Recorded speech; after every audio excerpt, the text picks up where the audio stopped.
Germany's Die Onkelz wrote fascist anthems. Now they're the authors of top 10 chart hits. What's the story here, and was their youth any excuse?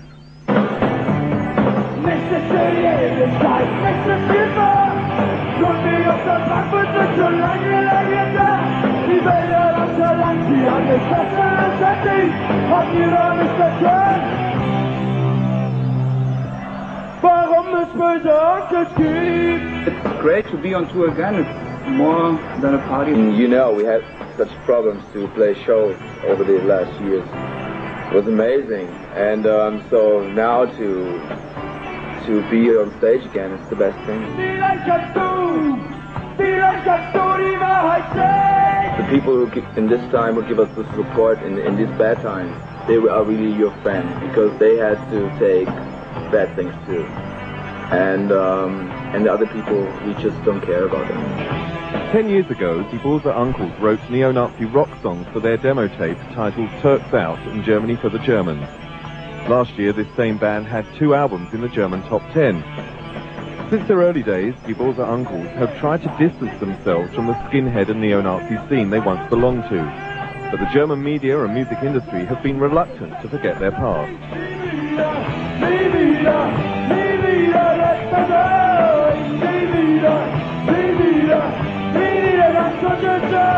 Yeah, sure. I mean, we did some mistakes, we did some songs which is coming from a total different way of thinking.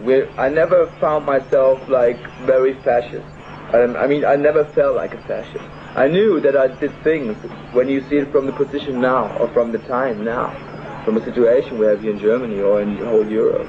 Then you can say this, but how I felt when I was 16 or 17 when we did this song, it was a totally different thing. I mean, we grew up on the streets and we had our fighting with foreign people, but it was a different thing. So there's coming a hate, and you just cry it out, you just shout it out. I mean, if you're 17 years old, you don't think what's happened to your songs in 15 years. That we couldn't see wrong way we're doing. We just anti everything. Yeah, and you're blind. I mean, yeah. Sure. Just kids.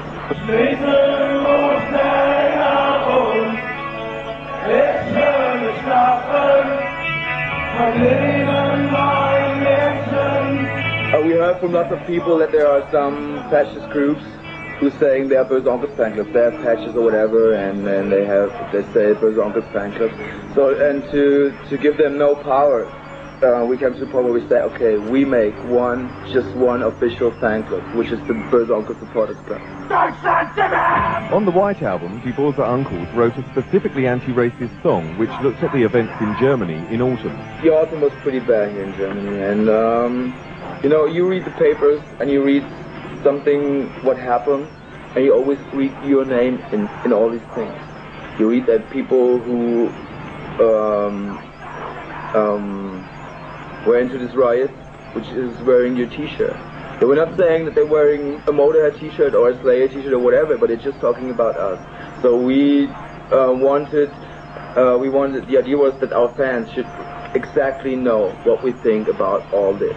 Wir sollen bezahlen für das, was hier passiert. Wir tragen die Schuld für euch, die ihr regiert.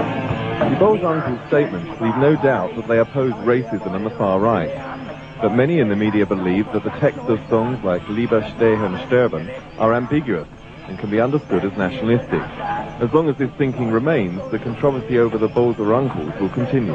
I know that we are speaking the truth, and that we're making very special music with very special lyrics. When we're talking about hate is whatever I felt when I was pretty young. I felt hate, but now I'm not hating anymore, you know, because, I mean, I think it's not a good thing to do, it's hate, so I try to understand, but all I expect is that they try to understand me too. I mean, the most important message for '94 is being your own Jesus. Stop fascism everywhere in Europe and fight it back wherever you can.